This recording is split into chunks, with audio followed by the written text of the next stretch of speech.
Hi students, welcome to economy Venkatesh sir online classes. నేను మీ economy Venkatesh సార్ని. ఏ పోటీ పరీక్ష ప్రిపేర్ అయినా కూడా మీ కరెంట్ అఫైర్స్ అనేది చాలా ప్రామాణికం మిత్రమా. ఈరోజు అనగా 19th ఆగస్ట్ 2026 అనగా చూడండి, next month September 15th Andhra Pradesh రాష్ట్రంలో నోటిఫికేషన్స్ అనేవి రాబోతున్నాయి. మరి సమయం చూస్తే చాలా తక్కువగా ఉంది. మీరు చూడండి, మార్చి నుంచి మనం ఆగస్ట్కి వచ్చేసాం, నెక్స్ట్ మంత్ సెప్టెంబర్ కూడా వెళ్ళిపోతాం. కాలం పరిగినంత వేగంగా మన ప్రిపరేషన్ పరిగెడుతుందా అన్న విషయాన్ని మనం ఫస్ట్ ప్రశ్నించుకోవాలా. ఓకేనా? సరే, ఈ రోజు కరెంట్ అఫైర్స్ ఒకసారి మనం పరిశీలిస్తే చూడండి, నేను తీసుకున్న ప్రతి ఒక్క కాన్సెప్ట్ కూడా, ప్రతి ఒక్క వెబ్సైట్ కూడా నేను ఇక్కడ చెప్తాను. ఓకేనా? చూడండి, ప్రపంచ మానవతా దినోత్సవం ప్రతి ఏటా కూడా ఆగస్టు 19వ తారీఖున మనం సెలబ్రేట్ చేసుకుంటాం. వరల్డ్ హ్యుమానిటేరియన్ డే అని చెప్పి ప్రతి ఏటా సెలబ్రేట్ చేసుకుంటాం. మరి దీని బ్యాక్గ్రౌండ్ ఒకసారి పరిశీలిద్దాం. 2003 ఆగస్టు 19వ తారీఖున ఇరాక్ దేశంలో బాగ్దాద్ అనే ఒక ప్రాంతంలో కెనాల్ అనే ఒక హోటల్ మిత్రమా, కెనాల్ అనే ఒక హోటల్, ఆ హోటల్లో బాంబు దాడి కారణంగా దాదాపు 22 మంది చనిపోయారు మిత్రమా. మళ్ళీ ఒకసారి చెప్తున్నా, 2003 ఆగస్టు 19వ తారీఖున ఇరాన్ దేశంలోని బాగ్దాద్ అనే ఒక ప్రాంతంలో ఈ కెనాల్ అనే ఒక హోటల్ పైన దుండగులు దాడి చేసి బాంబు దాడి చేశారు. దాని కారణంగా అందులో 22 మంది చనిపోయారు. వీళ్ళని స్మరించుకుంటూ వీళ్ళ జ్ఞాపకార్థకంగా ప్రతి ఏటా కూడా ఆగస్టు 19వ తారీఖున వరల్డ్ హ్యుమానిటేరియన్ డేని మనం సెలబ్రేట్ చేసుకుంటాం. అదే విధంగా ప్రపంచ మానవతా దినోత్సవం మనం సెలబ్రేట్ చేసుకుంటాం. ఓకేనా? ఈ దినోత్సవాన్ని ఇక నుంచి ప్రతి ఏటా సెలబ్రేట్ చేసుకోవాలని చెప్పి 2008లో మొట్టమొదటిసారిగా యునైటెడ్ నేషన్స్ జనరల్ అసెంబ్లీ ప్రపంచ దేశాలకు పిలుపునిస్తే అప్పటి నుండి మన భారతదేశంతో పాటు ఎవ్రీ కంట్రీ కూడా ఈ డేని మనం సెలబ్రేట్ చేసుకుంటూ వస్తుంది. మరి ఏదైనా ఒక దినోత్సవం వార్తలు నిలిచిందనేసి అంటే ఖచ్చితంగా థీమ్ గుర్తుపెట్టుకోండి. ఓకేనా? థీమ్ లో తెలుగు ట్రాన్స్లేట్ చేసి మీనింగ్ మారుతుంది. ఓకేనా? Theme strengthening global solidarity and empowering local communities అనే ఇతరుత్వం ఆధారంగా ఈ రోజున ఈ దినోత్సవం ప్రపంచవ్యాప్తంగా ముగిసింది. మీరు చూడండి, నేను దీని డీడీ న్యూస్ అనే ఒక ఛానల్ నుంచి తీసుకున్నాను కాబట్టి సేమ్ థీమ్ ఇది ఎక్కడుందో ఇది ఏదుందో ఇక్కడ కూడా అదే ఉంది. ఓకేనా? రైట్ మిత్రమా. నెక్స్ట్ చూడండి, అఫీషియల్ వెబ్సైట్ నుంచి తీసుకునే ప్రయత్నం చేయండి. ఇప్పుడు కూడా జాతీయ క్రీడా పురస్కారాలు నిన్నటి రోజున అనగా ఆగస్ట్ 18న మన భారతదేశంలో క్రీడా మరియు యువజన వ్యవహారాల మంత్రిత్వ శాఖగా ప్రస్తుతం విధులు నిర్వర్తిస్తున్న వ్యక్తి మనసుకు మాండవీయ గారు. ఇతను రీసెంట్ గా అనగా నిన్నటి రోజున భారతదేశ వ్యాప్తంగా క్రీడలలో అత్యున్నత స్థాయిలో ఉన్నటువంటి వ్యక్తులకి ప్రతి ఏటా ప్రదానం చేసేటటువంటి అర్జున పురస్కారాలు, ద్రోణాచార్య పురస్కారాలు, లైఫ్ టైమ్ అచీవ్మెంట్ అవార్డ్స్ కూడా నిన్నటి రోజున సెప్టెంబర్ 18వ తారీఖున ప్రకటించడం అనేది జరిగింది. ఓకేనా? చూడండి, 2025 సంవత్సరానికి గాను సెప్టెంబర్ 18 2026 సెప్టెంబర్ కాదు మిత్రమా, ఆగస్టు ఆగస్టు 18వ తారీఖున మనకి ప్రతి ఏటా కూడా మనకి వార్తలు ఇవ్వడం అనేది జరుగుతుంది. ఓకేనా? సో ఇది వెరీ వెరీ ఇంపార్టెంట్. చూడండి, ప్రతి ఏటా కూడా క్రీడా పురస్కారాలు మన మంత్రిత్వ శాఖ అందిస్తూ ఉంటుంది. ఆగస్టు 18 2026 సంవత్సరానికి గాను ఈ పురస్కారాలను యువజన మరియు క్రీడా మంత్రిత్వ శాఖ ప్రకటించడం అనేది జరిగింది. అయితే భారతదేశంలో ప్రతి ఒక్క రంగానికి కూడా ఒక్కొక్క అత్యున్నత పురస్కారం ఉంది.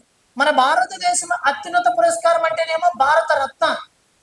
అదే విధంగా మనకి సినిమా రంగంలో అత్యున్నత పురస్కారం అంటేనేమో ద్రోణాచార్య అవార్డు. అదే విధంగా క్రీడలలో అత్యున్నత పురస్కారం అంటేనేమో మేజర్ ధ్యాన్ చంద్ ఖేల్ రత్న పురస్కారం. ఓకేనా? చూడండి, ఇక్కడ క్రీడలలో ఇచ్చేటటువంటి అత్యున్నత పురస్కారం ఏదంటే మేజర్ ధ్యాన్ చంద్ ఖేల్ రత్న పురస్కార్. ఓకేనా? ఖేల్ రత్న పురస్కార్. దీనిని గతంలో రాజీవ్ గాంధీ ఖేల్ రత్న పురస్కార్గా మనం పిలిచేవాళ్ళం. ఈ పురస్కారాన్ని 1991, 92 1991, 92 ఆర్థిక సంవత్సరంలో ప్రారంభించబడింది. తర్వాత దీనిని 2021లో ఈ పేరుని ఈ మేజర్ ధ్యాన్ చంద్ ఖేల్ రత్న పురస్కారం పేరుగా మార్చడం అనేది జరిగింది. మేజర్ ధ్యాన్ చంద్ మన భారతదేశం హాకీ క్రీడాకారుడు. ఒలింపిక్స్ లో మన భారతదేశానికి హాకీ క్రీడల్లో మొట్టమొదటిసారిగా పతాకాన్ని సంపాదించిన వ్యక్తి ఎవరు అంటే మేజర్ ధ్యాన్ చంద్. కాబట్టి ఈయన జన్మదినం ప్రతి సంవత్సరం కూడా ఆగస్టు 29వ తారీఖున ప్రతి ఏటా కూడా నేషనల్ స్పోర్ట్స్ డేని మనం సెలబ్రేట్ చేసుకుంటాం. ఓకేనా. నెక్స్ట్ రెండవ అత్యున్నత క్రీడా అవార్డు ఏదంటే అర్జున అవార్డు. ఏది మిత్రమా? అర్జున అవార్డు. ఈ అర్జున అవార్డుని నిన్నటి రోజున ప్రకటించడం అనేది జరిగింది. దీంతో పాటు ద్రోణాచార్య ఈ ద్రోణాచార్య అవార్డుని మన భారతదేశం ఎవరికి ఇస్తారంటే కోచెస్ అంటే ఎవరు? టీచర్ లాంటి వాళ్ళకి ఇస్తారు. టీచర్ అంటే ఏమి? ఆ క్రీడలు ఆడడానికి కోచ్ ఎవరైతే ఉన్నారో వాళ్ళకి ఇస్తారు. ఈ మేజర్ ధ్యాన్ చంద్ ఖేల్ రత్న పురస్కారాన్ని ఈ సంవత్సరం ప్రారంభించబడితే అర్జున అవార్డుని 1961లో ప్రారంభించబడింది. ద్రోణాచార్య అవార్డుని 1985లో ప్రారంభించడం అనేది జరిగింది. అర్జున అవార్డు గ్రహీతలకు ప్రతి ఏటా కూడా 15 లక్షల బహుమతి ఇస్తారు. ద్రోణాచార్య అవార్డు మనకు స్పెషల్ కేటగిరీ అయితే 15 lakhs మనకి అమౌంట్ ఇస్తారు. అదే విధంగా మామూలు జనరల్ కేటగిరీ అయితే 10 lakhs అమౌంట్ అనేది ఇస్తారు. ఓకేనా. సో ఇదన్నమాట మన భారతదేశం అత్యున్నత క్రీడా పురస్కారం అంటేనేమో మేజర్ ధ్యాన్ చంద్, రెండవ అత్యున్నత క్రీడా పురస్కారం అంటేనేమో అర్జున పురస్కారాలు. ఈ అర్జున పురస్కారాన్ని మన భారతదేశంలో గత 4 సంవత్సరాల పాటు క్రీడలలో అత్యున్నత స్థాయిగా ప్రతిభ కనబరిచిన వాటికి వాళ్లకు ఈ పురస్కారం అందజేస్తారు. 4 సంవత్సరాలు, గత 4 సంవత్సరాలలో ఏ క్రీడనే కావచ్చు అత్యున్నత స్థాయిలో మంచి ప్రగతిని కనబరిచి ఉంటే వాళ్ళకి ఈ అర్జున పురస్కారాన్ని అందజేయడం అనేది జరుగుతుంది. ఓకేనా. ఇప్పుడు చూడండి, జాగ్రత్తగా గమనించండి. ప్రపంచంలో అత్యున్నత పురస్కారం అంటేనేమో ఏది? నోబెల్ పురస్కారం. భారతదేశంలో అత్యున్నత పురస్కారం అంటేనేమో భారత రత్న. అదే విధంగా ప్రపంచంలో సినిమా రంగ అత్యున్నత పురస్కారం అంటేనేమో ఆస్కార్ పురస్కార్. మన భారతదేశం సినిమా రంగంలో అత్యున్నత పురస్కారం అంటేనేమో మనకి దాదాసాహెబ్ పాల్కే అవార్డు. అదే విధంగా మన భారతదేశం అత్యున్నత సాహిత్య పురస్కారం అంటేనేమో జ్ఞానపతి పురస్కార్. ఇలా ఒక్కొక్క రంగానికి ఒక్కొక్క అత్యున్నత పురస్కారం అనేది మన భారతదేశ వ్యాప్తంగా ఇవ్వడం అనేది జరుగుతుంది. ఓకేనా. ఇలా గుర్తుపెట్టుకునే ప్రయత్నం చేయండి. ఇప్పుడు ఈ నేషనల్ స్పోర్ట్స్ అవార్డ్స్ ని మనం ఒకసారి పరిశీలిద్దాం. చూడండి, ఇక్కడ ఫస్ట్ అర్జున అవార్డుని మన భారతదేశం 1961లో ప్రారంభించబడింది. ఈ అవార్డ్స్ ను అందించినటువంటి మంత్రిత్వ శాఖ అంటేనేమో క్రీడా మంత్రిత్వ శాఖ. ఈ సంవత్సరం తేజస్విని శంకర్ గారు athletics, Muhammed Ajmal V athletics, Priyanka Goswami athletics, Treesa Jolly badminton, Pullela Gayatri Gopichand badminton, Narender boxing, Vidit Santosh Gujrathi chess, అదే Divya Jitendra Deshmukh chess, Dhanush Srikanth deaf shooting, deaf అంటే మూగ. Next Lalremsiami hockey, అదేవిధంగా రాజ్ కుమార్ పాల్ హాకీ, సుర్జీత్ కబడ్డీ, పూజ కబడ్డీ, రుద్రాంశ అదేవిధంగా para shooting, Ekta Bhyan para shooting, Arvind Singh rowing, Akhil Sheoran shooting. ఇది మనకు 17 మందికి అర్జున పురస్కారాలు రావడం అనేది జరిగింది. ఇక ఇది Arjuna award life time achievement award. ఓకేనా. ఒక్కరికే వచ్చింది. శ్రీ అరుమై నాయగం. ఏ క్రీడ అంటే ఫుట్బాల్ క్రీడ. నెక్స్ట్ ద్రోణాచార్య కోచెస్ కి ఇచ్చే అవార్డు. పర్వీర్ సింగ్ అథ్లెటిక్స్ విభాగంలో. అదేవిధంగా చోటేలాల్ యాదవ్ బాక్సింగ్. అదేవిధంగా Neha Nandakumar Chavan shooting. Dronacharya life time achievement award. Dharmendra Singh Yadav boxing, Virender Kumar wrestling. అదేవిధంగా రాష్ట్రీయ ఖేల్ ప్రోత్సాహన్ పురస్కార్ ఈసారి ఎవరికి వచ్చిందంటే ఆర్మీ పారాలింపిక్ నోడ్. అది ఎక్కడ ఉందంటే పూణేలో ఉండే ఆ సంస్థకి ఈ పురస్కారం రావడం అనేది జరిగింది. ఇది మన భారతదేశం క్రీడలో ఇచ్చేటటువంటి పురస్కారం. వీటన్నిటి కూడా నేను పీడిఎఫ్ లో ఒకసారి ఇచ్చాను, మీరు ఒకసారి గమనించండి. ఓకేనా? రైట్ మిత్రమా. నెక్స్ట్ స్థానిక సంస్థ ఎన్నికల్లో చూడండి, నిన్న AP cabinet Andhra Pradesh AP cabinet సమావేశం అనేది నిన్నటి రోజున అనగా ఆగస్ట్ 18th రోజున ముఖ్యమంత్రి నారా చంద్రబాబు నాయుడు అధ్యక్షతన ముగిసింది. అయితే ఈ నారా చంద్రబాబు నాయుడు గారి అధ్యక్షతన ముగిసినటువంటి ఈ మంత్రి మండలిలో కీలకమైన కొన్ని విషయాలను వెల్లడించారు. కీలకమైన కొన్ని అంశాలకు మంత్రి మండలి ఆమోదం తెలపడం అనేది జరిగింది. చూడండి, స్థానిక సంస్థల ఎన్నికల్లో వెనుకబడిన వర్గాలకు అనగా బీసీ వాళ్లకు 34 రిజర్వేషన్లు ఇస్తామని చెప్పి రాష్ట్ర కేబినెట్ ఆమోదించింది. దాని అంశాలు కూడా మనం ఒకసారి పరిశీలిద్దాం. ఓకేనా? ఇప్పుడు చూడండి, స్థానిక సంస్థలు 2 రకాలు మిత్రమా. ఓకేనా? స్థానిక సంస్థలు 2 రకాలు. ఈ స్థానిక సంస్థల్లో 2 రకాలు. ఒకటి రూరల్ అనగా గ్రామీణ స్థాయిలో గ్రామీణ స్థానిక సంస్థల ఎన్నికలు. రెండవది వచ్చేసి అర్బన్ అనగా పట్టణ స్థానిక సంస్థల ఎన్నికలు. ఈ గ్రామీణ ప్రాంతాలలో ఉన్నటువంటి స్థానిక సంస్థల ఎన్నికల్లో బీసీలకు 34% రిజర్వేషన్ అందించబోతున్నారు. పట్టణ స్థానిక సంస్థల ఎన్నికల్లో మనకి 33.33% రిజర్వేషన్ ని పట్టణ స్థానిక సంస్థలు అందజేయబోతున్నారు. ఇది సుప్రీంకోర్టు కోరిక మేరకు ఈ గ్రామీణ స్థానిక ఎన్నికల్లో ఈ గ్రామీణ స్థానిక సంస్థల ఎన్నికల్లో 34% అనేది ఆంధ్రప్రదేశ్ రాష్ట్ర శాసనసభలో ప్రత్యేకమైన ఒక తీర్మానాన్ని ప్రవేశపెట్టి చట్టాన్ని ఆమోదించి అమలులోకి తీసుకురాబోతున్నారు. ఓకేనా? అయితే నెక్స్ట్ ఇంకోటి, మన ఆంధ్రప్రదేశ్ రాష్ట్రంలో ఈ మేయర్లు, డిప్యూటీ మేయర్లు, ఈ జిల్లా పరిషత్ ఎంపీపీలు ఉన్నారు కదా, ఎంపీపీలు కానీ జెడ్పీపీలు కానీ లేకపోతే మేయర్లు కానీ వీళ్ళు ఉన్నారు కదా, వీళ్ళు ఇక్కడి నుంచి ఎవరు ఎన్నుకోబడరు. అంటే ఇన్ని రోజులు ఇండైరెక్ట్ గా ఎన్నుకోబడేవాళ్ళు. ఇక్కడ నుంచి ఇండైరెక్ట్ గా ఎన్నుకోబడదు, డైరెక్ట్ గా ఎన్నుకుంటే ప్రజలే డైరెక్ట్ ఎన్నికలు నిర్వహించేటట్టు ఈ ప్రత్యేకమైన వీటికన్నిటి కూడా ఇటీవల ఆంధ్రప్రదేశ్ క్యాబినెట్ ఆమోదం తెలపడం అనేది జరిగింది. ఆంధ్రప్రదేశ్ రాష్ట్రంలో ఒకటప్పుడు 13 జిల్లాలు ఉండేవి, 13 జిల్లా పరిషత్తులు ఉండేవి. కానీ ఇప్పుడు జిల్లాలు 28 అయ్యాయి. కాబట్టి ఆంధ్రప్రదేశ్ రాష్ట్రంలో జిల్లాల పరిషత్తుల సంఖ్య 13 నుంచి 28 పెంచడానికి కూడా ఆంధ్రప్రదేశ్ రాష్ట్ర ప్రభుత్వం ప్రత్యేకంగా ఆమోదం తెలపడం అనేది జరిగింది. ఓకేనా? Very very most important coming examination లో ఖచ్చితంగా ఈ క్వశ్చన్ పైన పెట్టుబడుతుంది. ఓకేనా? 1986లో మొట్టమొదటిసారిగా అప్పటి ఎన్టీ రామారావు ప్రభుత్వం స్థానిక సంస్థల ఎన్నికల్లో బీసీ వాళ్ళకి కేవలం 20% రిజర్వేషన్ ఇచ్చారు. మళ్ళీ 1996 ఎన్నికల్లో అప్పట్లో మొట్టమొదటిసారిగా సీఎం చంద్రబాబు నాయుడు అయ్యారు. అప్పట్లో 34% మనకి బీసీలకు రిజర్వేషన్ ఇవ్వడం అనేది జరిగింది.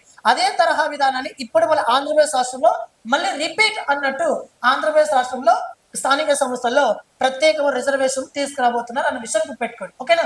నెక్స్ట్ గంజాయికి కీలకమైనటువంటి ఒక ప్రాంతం ఒడిశా అడవులు. గంజాయికి కీలకమైన ప్రాంతం ఒక అడవి ఒడిశా అడవుల్లో ఆపరేషన్ బోలా అనే ప్రత్యేకమైన ఒక ఆపరేషన్ చేపట్టింది తెలంగాణ ఈగల్. చూడండి, ఇక్కడ తెలంగాణ ఈగల్. ఈ తెలంగాణ ఈగల్ తెలంగాణలో ఏం చేస్తుందంటే ఆ రాష్ట్రాన్ని పూర్తిగా మాదక ద్రవ్యాల రహిత రాష్ట్రంగా, గంజాయి రహిత రాష్ట్రంగా తీర్చిదిద్దడం కోసం కాంగ్రెస్ ప్రభుత్వం ప్రత్యేకంగా ఏర్పాటు చేయబడిన ఒక వ్యవస్థ తెలంగాణ ఈగల్. ఈ తెలంగాణ ఈగల్ ఎక్కడ ఉన్నా కూడా, అంటే వాళ్ళ పరిసర ప్రాంతాల్లో కానీ బార్డర్లో కానీ ఎక్కడ ఉండి ఈ గంజాయి వాళ్ళని తుదిముట్టించాలనే ఉద్దేశంతో, ఆ ముఠాముఠులను అరెస్ట్ చేయాలనే ఉద్దేశంతో, ఆ ముఠాముఠులను అరెస్ట్ చేయడంలో భాగంగా ఈ ఆపరేషన్ బోలా అనే కార్యక్రమాన్ని ఇటీవల చేపట్టారు. రీసెంట్ గా అరెస్ట్ కూడా చేశారు. ఇది ఈ రోజు ఈనాడు పేపర్ వార్తలు వచ్చి తెలంగాణ హైదరాబాద్ న్యూస్ పేపర్లో ఈనాడు పేపర్లో చూసుకోవచ్చు. నెక్స్ట్ అదే విధంగా ఆంధ్రప్రదేశ్ రాష్ట్ర ప్రభుత్వం ప్రత్యేకంగా ఈ ఈగల్ అనే ఒక వ్యవస్థని మన ఆంధ్రప్రదేశ్ రాష్ట్ర ప్రభుత్వం కూడా ఏర్పాటు చేస్తుంది. ఆపరేషన్ ఈగల్ అని చెప్పి ఒక ప్రత్యేకంగా పనిచేస్తుంది.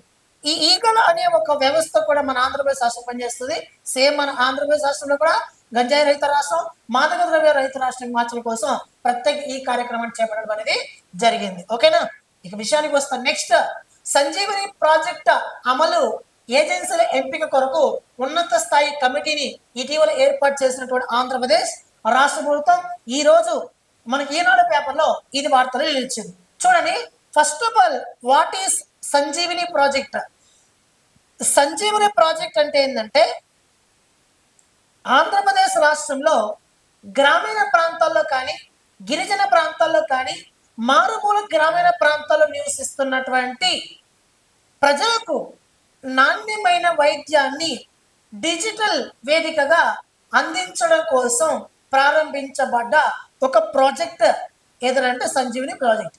ఈ సంజీవిని ప్రాజెక్టును ఎలా అమలు చేయాలి, ప్రత్యేకంగా ఏ ఏజెన్సీలను ఎంపిక చేయాలి అనే దానిపైన ఉన్నత స్థాయి కమిటీని ఏర్పాటు చేసింది. ఆ కమిటీ చైర్మన్ ఎవరు, సభ్యులు కావాలంటే మనం తెలుసుకుందాం. కమిటీ చైర్మన్ ఎవరు అంటే వైద్య ఆరోగ్య మరియు కుటుంబ సంక్షేమ కమిషనర్ ప్రస్తుతం పనిచేస్తున్న వ్యక్తి ఈ కేవీఎన్ చక్రధర్ బాబు గారు ప్రస్తుతం పనిచేస్తున్నారు. మన ఆంధ్రప్రదేశ్ రాష్ట్రం ప్రస్తుతం ఆరోగ్య మంత్రిత్వ శాఖగా మనకి సత్యకుమార్ యాదవ్ గారు ప్రస్తుతం విధులు నిర్వర్తిస్తున్నారు. ఓకేనా, చూసుకోండి. ఇది ఒకసారి గమనించే ప్రయత్నం చేయండి. Very very most important AP regional topic లో భాగంగా. నెక్స్ట్, జాంబియా అధ్యక్షుడిగా అకైండే హిచ్లేమా అనే ఒక వ్యక్తి రెండవసారి మళ్ళీ 5 ఏళ్ల కాలానికి గాను మళ్ళీ ఎన్నికయ్యాడు. 2021లో తొలిసారిగా ఇతను కరోనా సమయంలో ఎన్నికయ్యాడు. ఈయన తీసుకున్నటువంటి నిర్ణయాల కారణంగా ఈయన మరొకసారి గెలిపించారు.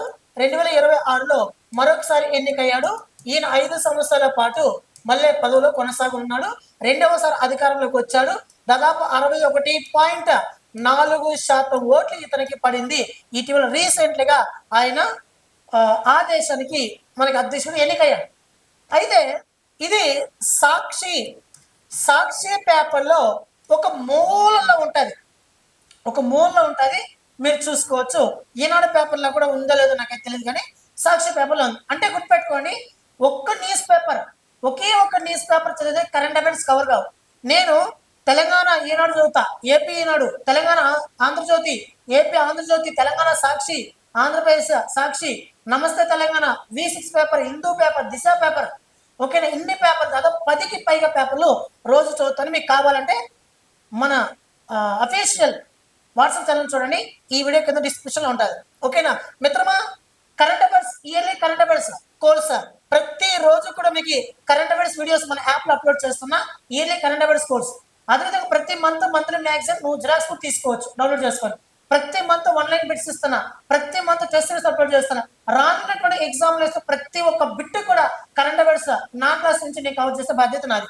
ఓకేనా, కాబట్టి మీరు ప్లే స్టోర్కి వెళ్ళి అకాడమీ వెంకటేశ్వర్ యాప్ని డౌన్లోడ్ చేసుకోండి. ఏదైనా మీకు డౌట్ ఉంటే 903053కి 9097కి కాల్ చేసే ప్రయత్నం చేయండి. ఓకేనా, ఒకవేళ మీకు కనుక ఏదైనా డౌట్ ఉంటే నేను క్లారిఫై చేస్తాను. ఓకేనా, 9030539097కి కాల్ చేసే ప్రయత్నం చేయండి. నెక్స్ట్, కాంగ్రెస్ అగ్రనేత సోనియా గాంధీ ఆత్మకథ belonging A journey of life అని ఒక పుస్తకాన్ని నవంబర్ 10వ తారీఖున రిలీజ్ కాబోతుంది. ఈ పుస్తకము పూర్తిగా ఆమె ఆటోబయోగ్రఫీ, ఆమె ఆత్మకథ, తన గురించి తాను రాసినది ఆత్మకథ. సో రాజీవ్ గాంధీ కాలంలో జరిగినటువంటి పరిణామాలు ఏంటి, ఇందిరాగాంధీ హత్య గురించి కానీ, రాజీవ్ గాంధీ హత్య గురించి కానీ, ఈమె విదేశాల నుంచి మన దేశంలోకి వచ్చి ప్రేమ వివాహం చేసుకోవడం కానీ, అన్ని విషయాలు కూడా ఈ పుస్తకంలో పొందుపరచడం అనేది జరిగింది. ఓకేనా, నెక్స్ట్, ఆంధ్రప్రదేశ్ ప్రజా గ్రంథాలయాలు సవరణ బిల్లు 2026లో ఏకగ్రీవంగా ఇటీవల ఆమోదించింది రాష్ట్ర శాసనసభ. నిన్నటి రోజునే ఆగస్టు 18న ఆంధ్రప్రదేశ్ రాష్ట్ర శాసనసభ దీన్ని ఇటీవల ఆమోదించడం అనేది జరిగింది. So very very important. ఇది కూడా ఈనాడు పేపర్లో ఉంది. ఓకేనా, ఈనాడులో లేకపోతే ఆంధ్రజ్యోతిలో ఏదో ఒకటిలో ఉంది. ఓకేనా, నెక్స్ట్, డ్రోన్ సిటీ, దేశంలో తొలి డ్రోన్ సిటీగా గుర్తింపు పొందబోతున్నారు. దేశంలో తొలి డ్రోన్ సిటీగా ఓరవకల్లు అని చెప్పి కేంద్ర మంత్రి కింజరాపు రామ్మోహన్ గారు ఇటీవల ప్రకటన చేశారు. ఆల్రెడీ ప్రకటన చేశారులేండి, ఎప్పటి నుంచో ఉంది. ఓకేనా, చూడండి, మనకి ఆంధ్రప్రదేశ్ రాష్ట్రం గుండా 3 ఇండస్ట్రియల్ కారిడార్ ప్రయాణిస్తాయి. ఒకటి Visakhapatnam to Chennai industry corridor, 2 Hyderabad to Bengaluru industry corridor, రెండోది Chennai to Bengaluru industry corridor, 3వది Hyderabad to Bengaluru industry corridor. ఈ హైదరాబాద్ నుంచి బెంగళూరు ఇండస్ట్రియల్ కారిడార్ మధ్య ప్రయాణించేటప్పుడు ఈ కారిడార్ మనకి కర్నూలు, అనంతపురం ఇలాంటి జిల్లాలో టచ్ అవుతూ పోతుంది. ఓకేనా. ఈ హైదరాబాద్ బెంగళూరు ఇండస్ట్రియల్ కారిడార్ కింద ఒక నోట్ ని డెవలప్ చేయబోతున్నారు. ఆ నోట్ ఏదంటే ఓర్వకల్లు నోట్. ఈ ఓర్వకల్లు అనే ఒక నోట్ డెవలప్ చేయబోతున్నారు. ఈ ఓర్వకల్లు అనే ఒక నోట్ లో 282 ఎకరాలలో ఈ డ్రోన్ సిటీని ఏర్పాటు చేయబోతుంది మన ఆంధ్రప్రదేశ్ రాష్ట్రం. ఓకేనా. డ్రోన్ సిటీని ఏర్పాటు చేయబోతుంది.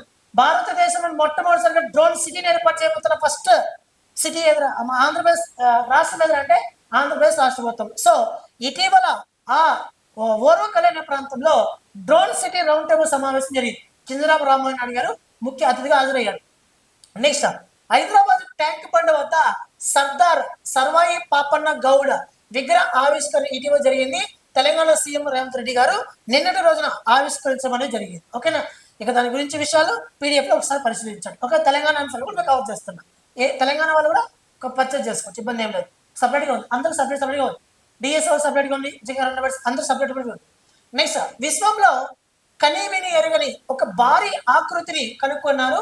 దాని పేరు MOM BH1 గుర్తించిన ఈ మసాచూ ఇన్స్టిట్యూట్ ఆఫ్ టెక్నాలజీ అమెరికా. ఓకేనా. ఏకంగా 10,000 కోట్ల సూర్యుల స్థాయిలో వెలుగును ఇస్తున్నది. సౌర కుటుంబం కానీ ఇది పెద్దదిగా ఉంది. రోదస్లో జేమ్స్ వెబ్ టెలిస్కోప్ ద్వారా దీన్ని కనుక్కోవడం అనేది జరిగింది. దీంట్లో హైదరాబాద్ యాక్చువల్గా అమెరికా దేశానికి సంబంధించిన మసాచూ ఇన్స్టిట్యూట్ ఆఫ్ టెక్నాలజీ వాళ్ళు తయారు చేసి దీన్ని కనుగొన్నారు. ఈ ఇన్స్టిట్యూట్ కనుగొన్నారు కదా. ఈ పరిశోధకులలో హైదరాబాద్ చెందిన ఒక ఆస్ట్రోనామర్ ఎవరంటే రోహన్ నాయుడు గారు ప్రత్యేకంగా ఇందులో కీలక పాత్ర వహించడం అనేది జరిగింది. ఓకేనా. నెక్స్ట్ బహుభాష అనేక భాషల్లో ఏఐని బలోపేతం చేసేందుకు నీతి ఆయోగ్ మరియు డిజిటల్ ఇండియా భాషల మధ్య ఒక ప్రత్యేకమైన ఒప్పందం కుదుర్చుకోవడం అనేది జరిగింది. సో నీతి ఆయోగ్ భాషల division sign statement of intent of strengthening multilingual AI కొరకు ఇటీవల ఒప్పందం కుదిరింది. ఓకేనా. కీవర్డ్ గుర్తుపెట్టుకోండి. నెక్స్ట్ చెన్నైలో భారతదేశంలో అతిపెద్ద సింగిల్ క్లస్టర్ ఏఐ మౌలిక సదుపాయాల కేంద్రాన్ని ప్రారంభించబోతున్నది.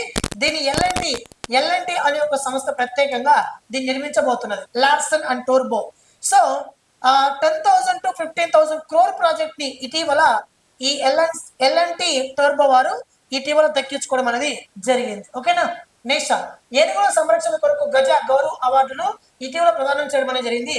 బెంగాల్లోని జల్దాపారా జాతీయ ఉద్యానవనానికి చెందిన 7 మావటీలు వరద సహాయ చర్యలకు గాను ఈ పురస్కారాన్ని అందుకోవడం అనేది జరిగింది. ఒకసారి మీరు పీడిఎఫ్ లో వెళ్ళి ఒకసారి చెక్ చేసే ప్రయత్నం చేయండి. ఓకేనా.